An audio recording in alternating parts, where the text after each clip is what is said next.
के इस सत्र की अध्यक्षता माननीय डॉक्टर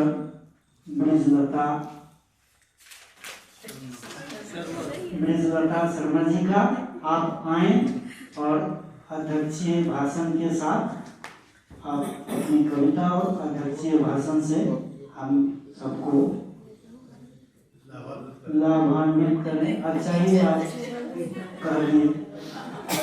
आइए महोदय, जोरदार तालियों से स्वागत कीजिए। वैसे मेरा जो नाम है ब्रज लता, सब उस ब्रज क्षेत्र में जाते हैं, ब्रज भूमि को सब याद रखते हैं और आगे है लता, वहाँ की लता। तो मेरा जन्म भी उसी क्षेत्र का है, ब्रज क्षेत्र का। तो शायद मेरे माता पिता ने इसीलिए ये नाम रखा होगा ब्रज लता। ज़्यादा बड़ा तो नहीं, बहुत छोटा सा नाम है, ब्रज लता। धन्यवाद। सर्वप्रथम मैं वीणा पाणी को नमन करती हूँ और परम श्रद्धेय श्री रामकृष्ण शर्मा जी के चरणों में शीश झुकाती हूँ और मंच को सादर प्रणाम करती हूँ। आज के हमारे मुख्य अतिथि श्री राजनारायण मिश्र जी, शुक्ल जी, त्रुटि है थोड़ी, और सब मंच पर विराजमान सभी को मैं सादर नमन करती हूँ। सभागार में उपस्थित सभी विद्वजन व कविगण और कवयित्री के रूप में विराजमान मेरी छोटी व बड़ी बहन, सभी को स्नेह भरा मेरा नमस्कार और सभी को साधुवाद देती हूँ और आप सभी का स्वागत, वंदन, अभिनंदन करती हूँ। संगम की इस पावन धरा को मैं हृदय की अनंत गहराइयों से कोटि कोटि नमन करती हूँ। आज मुझे ये अवसर यहाँ आने का मिला और काव्यांगन के इस वट वृक्ष के मंच पर हम सभी काव्य गोष्ठी का आनंद ले रहे हैं। कल से इस काव्यांगन को काव्यांगन का जो वृक्ष लगा है, ये वृक्ष अपने आप में विशाल रूप तो ले ही रहा है और ले चुका है। मैं यहाँ यह कहना चाहूँगी कि कल तीसरे सत्र में दीक्षित जी ने कुछ पदों की घोषणा की थी और सभी ने अपने अपने पद स्वीकार किए बड़े प्रेम से। बहुत अच्छा लगा। यहाँ थोड़ा सा मैं कहना चाहूँगी ये कि जब कुछ बात ऐसी आई थी तो सबके मन में अलग अलग विचार आने लगे। उसको यहाँ मैं उजागर नहीं करूँगी, समझदार हैं, सब समझ जाएंगे। वैसे तो हमारे मन में अलग अलग तरह के विचार आने लगे थे और दीक्षित जी ने सुझाव भी हम पर ही छोड़े थे। तो मैं यहाँ बस थोड़ा सा इतना कहना चाहूँगी कि श्री रामकृष्ण जी ने तो ये वृक्ष लगा ही दिया है। ये हमारा बड़ा सौभाग्य है कि वृक्ष के नीचे बैठकर आनंद लेने की, उसकी हवा शुद्ध हवा है जो उसका आनंद लेने का अलग ही वो है। तो इसमें अब वृक्ष जो लग गया है, इसमें खाद पानी देने का तो हम सबका काम है। हम सब अपने इसमें खाद पानी देंगे तभी ये वृक्ष आगे फलेगा, फूलेगा, आगे बढ़ेगा। और अगर खाद पानी नहीं डालते तो मुड़ जाता है पौधा, आपको सबको मालूम है ये चीज़। तो खाद पानी का मतलब ये है कि यहाँ ये नहीं कि पैसे से ही है, पैसा अपनी जगह पे है, समय है। आप यहाँ समय दे रहे हैं, आके समय दान बहुत जरूरी है। तो खाद पानी या किसी भी तरह का हम योगदान इस संस्था में, इस वृक्ष में हम दे सकते हैं। कहावत है कि बूंद बूंद से घड़ा भर जाता है। हम थोड़ा थोड़ा समय देंगे इसमें वृक्ष में और खाद पानी सब देंगे तो ये फलेगा, फूलेगा। नॉर्मल सी बात है। इस वृक्ष की छांव में तो हम सब वही तो बैठना है और कोई थोड़ी बैठेगा इसमें, हम सब बैठेंगे और इसके नीचे बैठकर अपनी काव्य गोष्ठी का आनंद लेंगे। और ले भी रहे हैं कल से हम। मैं इस कार्यक्रम में प्रथम बार शामिल हुई हूँ, लेकिन मुझे यहाँ बहुत ही आनंद आ रहा है और अनुभूति महसूस कर रही हूँ। तो हम चाहे किसी भी संस्था में काम कर रहे हैं, एक संस्था या दो संस्था या चार संस्था, उससे कोई हमारा मतलब नहीं होता है। ये हमारे अंदर की जो कैपेसिटी है, जो हम जहाँ घर परिवार को संभाल के, खास तौर से मैं अपनी बहनों के लिए कहूँगी कि हम अपने घर परिवार को संभालते हुए भी इन सब कामों में भी लगे हुए हैं। ये हमारी ऊर्जा है, ये हमारी शक्ति है। तो हमें ये नहीं कि हम समय नहीं है, हम उस संस्था में भी काम कर रहे हैं, उस संस्था में भी कर रहे हैं, नहीं। समय तो हमारे पास ही है, कहीं गया थोड़ी है। समय कहीं नहीं गया, समय हमारे पास है। और हमको परिवार चलाने के लिए समय देना पड़ता है, नहीं देना पड़ता? परिवार को भी चलाते हैं, तो ऐसे ही हम इस परिवार को भी चलाएंगे। मेरा मानना है कि आज की वर्तमान स्थिति को देखते हुए जितने भी पढ़े लिखे हैं, उनके माँ बाप ही अक्सर वृद्ध आश्रम में मिल रहे हैं, और उसके जिम्मेदार कौन है? हम ही हैं, हम लोग हैं उसके जिम्मेदार। क्योंकि पढ़ा लिखा करके हम उनको, अपने बच्चों को विदेश भेज देते हैं, विदेश भेजते हैं, और विदेश बच्चे चले आते हैं। फिर वो यहाँ अपने यहाँ आकर के वो इतना नहीं जानते कि हमारे माँ बाप कहाँ पर हैं। मुझे मालूम है कि एक पिक्चर आई थी, अभी ध्यान आ रहा है, पिक्चर थी, सबने शायद देखी भी होगी, भूतनाथ पिक्चर थी। उसमें कुछ इसी तरह का केस था कि जो बेटा विदेश चला गया और वो अपने शहर में आया, अपने भारत वापस लौट के आया, उसको इतना तक नहीं मालूम कि श्राद्ध भी होता है। वो श्राद्ध करना भी नहीं जानता, श्राद्ध का नाम भी नहीं जानता है। तो ऐसी औलाद से हमें क्या उम्मीद करेंगे, क्या करेंगे? ऐसी पढ़ाई लिखाई से क्या करेंगे? तो ऐसी पढ़ाई लिखाई भी बेकार है। तो यहाँ मैं ये कहना चाहूँगी, यहाँ पंक्तियाँ हैं सुमित्रानंद पंत की, कि अपने घर के खिड़कियों के दरवाजे खोलो शुद्ध हवा लेने के लिए। अपने घर के दरवाजों को खोलो शुद्ध हवा लेने के लिए, लेकिन उसको हावी मत होने दो। बच्चों को पढ़ाओ लिखाओ, भेजो विदेश, कोई परेशानी नहीं है, लेकिन अपनी संस्कृति, अपनी जड़ें मत भूलने दो उनको। धन्यवाद। अब वो भूतनाथ में उसकी माँ जो तड़प तड़प के मर जाती है, और उस बेटे की संवेदनाएं सारी बिल्कुल खत्म हो चुकी है।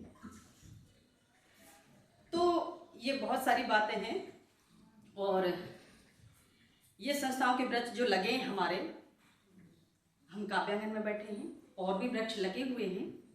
इनमें सब में बैठकर हम अपने मन की बातों को कविता के माध्यम से, गजलों के माध्यम से, और कहानी के माध्यम से, लव कथा के माध्यम से समाज को परोसते हैं।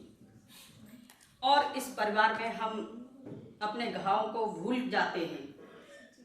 मुझे लग रहा है कि हम सब यहाँ बैठे हैं, एकत्रित हुए हैं, अपने घर की परेशानी सब भूल गए होंगे थोड़ी देर के लिए, 2 दिन के लिए, तो कुछ क्षणों के लिए, और इस काव्य धारा में डूब जाते हैं हम।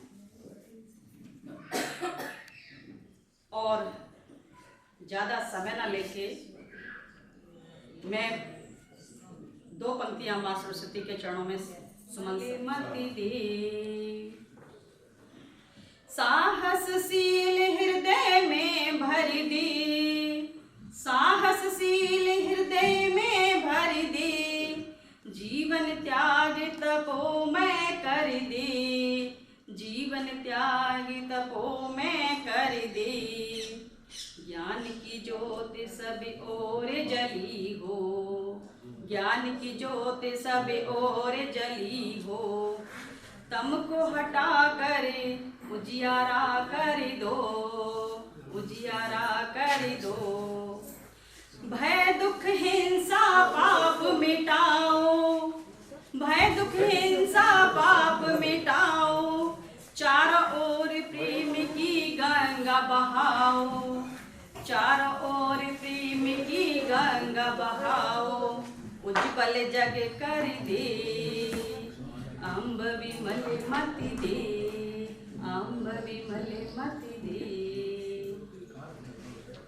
मैं अपनी कविता पढ़ने से पहले थोड़ा सा ये आज जो लोकार्पण हुआ है पुस्तक का, मैं उसके विषय में थोड़ी सी चर्चा करती हूँ। 2 मिनट, ज़्यादा समय तो किसी का नहीं लूँगी मैं, बस 2 मिनट। तो मेरी किताब का शीर्षक है पर्यावरण और संस्कृति। हमारे भारत देश को सोने की चिड़िया कहा जाता है। यहाँ हवा भी है, पानी भी है, पर्यावरण भी है। हमारी पृथ्वी का वातावरण पूरी तरह से जीवन के लिए अनुकूल है। यहाँ मनुष्य के दैनिक जीवन के लिए जिन चीजों की आवश्यकता होती है वह सब हमारी पृथ्वी पर, धरा पर मिलती है। पृथ्वी पर सभी जीव जंतु एवं सभी प्राणी प्रकृति से जुड़े हुए हैं। हिंदू मान्यताओं के अनुसार प्रकृति एवं पुरुष के संयोग से जीवन विकसित हुआ है। प्रकृति को माँ का रूप दिया तो पुरुष को पिता का, क्योंकि संतान उत्पत्ति के लिए पिता का होना बहुत जरूरी है। लेकिन उसे गर्भ में एवं बाद में पालन पोषण का कार्य तो माँ का ही होता है। यानी पालन पोषण का कार्य तो प्रकृति ही करती है। प्रकृति जगह जगह पर प्राणी का बचाव करती है। कभी कभी दैविक आपदाओं, प्रकृति जन्य बदलाव के कारण या कभी कभी मानवीय क्रियाकलापों के कारण प्राकृतिक चक्र टूटते हैं, जिससे पर्यावरण असंतुलित होता है। तो ये मैंने थोड़ा सा अपनी किताब के विषय में बताया।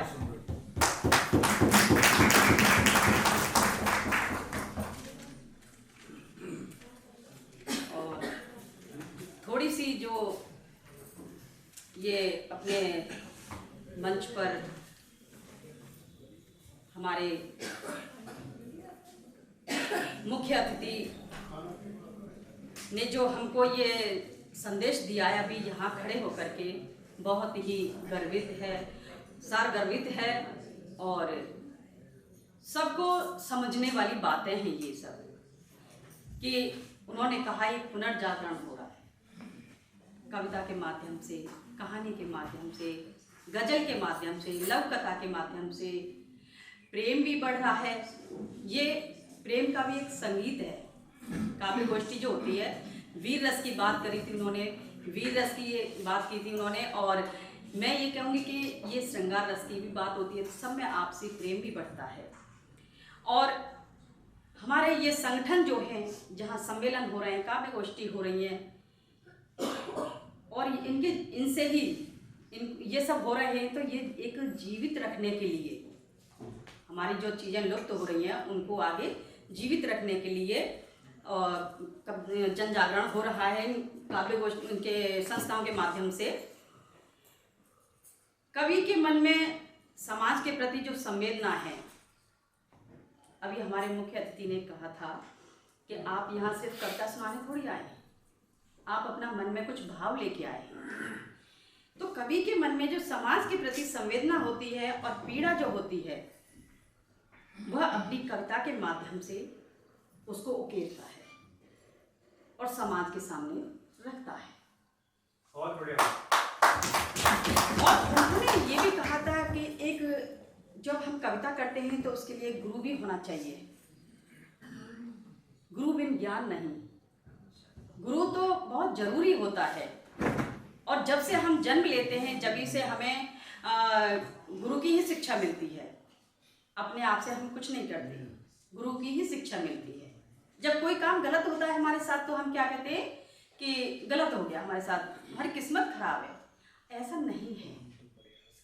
या तो आपको मार्गदर्शन सही नहीं मिला, या आपने मेहनत नहीं की उस पर। तो इस तरह से बहुत सारी बातें हैं, बहुत सारे समाज को जगाने के लिए, जन जागरण करने के लिए बहुत सारी बातें हैं। मैं सभी अपने अतिथियों का करती हूँ। अभी मंजू चिल्लर जी ने मंजू छिल्लर जी ने काव्यांगन के इस परिवार को अपनी एक कविता के माध्यम से समेट लिया, उसमें एक माला में पिरो लिया। बहुत अच्छा आपने किया। और जनार्दन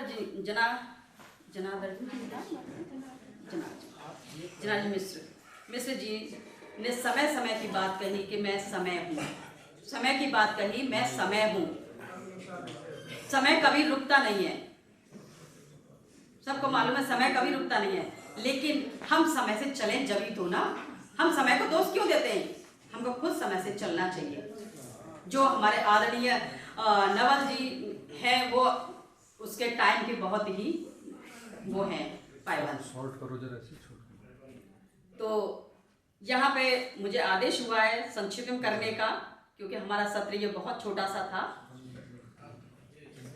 और यहाँ पे मंच पे हमारे सभी मंचासीन ने बहुत अच्छा कविता के माध्यम से संदेश दिया। और ज़्यादा समय ना लेते हुए मैं सीधे सीधे अपनी कविता पर आती हूँ, क्योंकि मैं भी वहाँ से कविता सुनाने के लिए ही आई हूँ। तो अपनी कविता तो सुनाऊंगी मैं, कविता तो अपनी सुनाऊंगी मैं।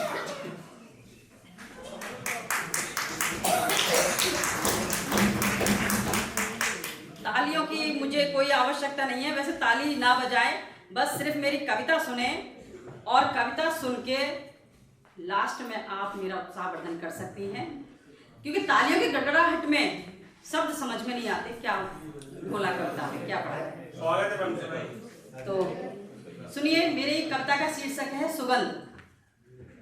जो काव्यांगन की सुगंध हमको यहाँ तक खींच के लाई है, इसकी सुगंध वहां तक पहुंची और हम इसकी ओर खींचे चले आए। तो सुनिएगा।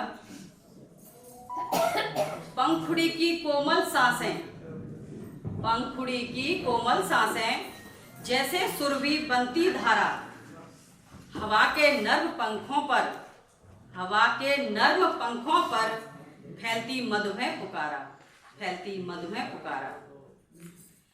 न रूप है न रंग है न आकार, न रूप है न रंग है न आकार, फिर भी जग जीवन जानी,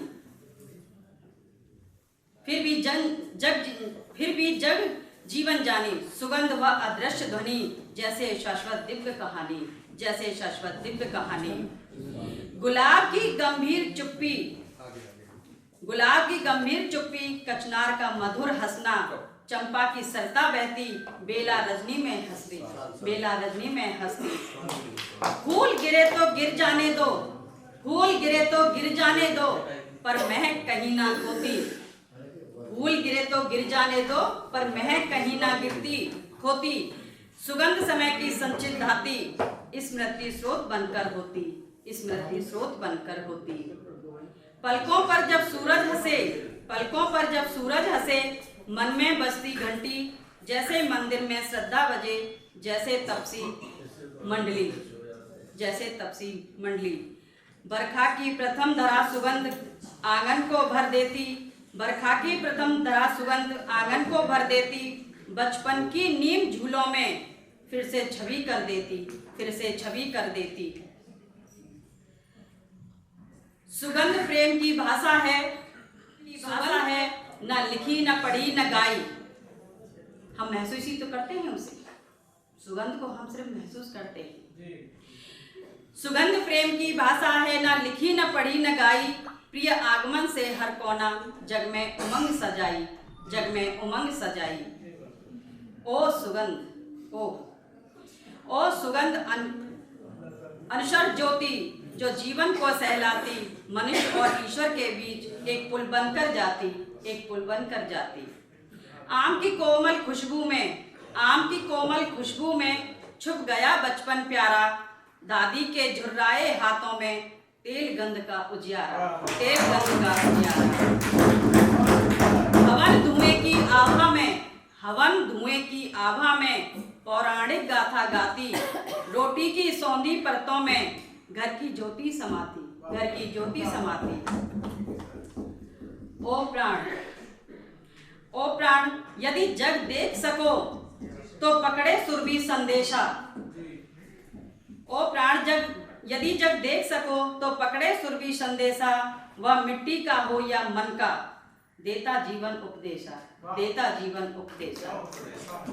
सुगंध न केवल पुष्पों की, सुगंध न केवल पुष्पों की, यह तो जीवन धारा, जो इसका रहस्य समझ ले पाता आनंद अपारा, पाता आनंद अपारा। फूल लास्ट बस। अब 4 पंक्तियों के बाद अपनी वाणी को विराम दूंगी और अपना स्थान ग्रहण करूंगी। सब भूखे हैं तो लास्ट बंद है। फूल भी है धरती भी है, फूल भी है धरती भी है, और अंबर का उल्लास, और अंबर का उल्लास। सुगंध जहाँ जीवन रचता, वहाँ सुख शांति का प्रकाश, वहाँ सुख शांति का प्रकाश। धन्यवाद, आपने सुना।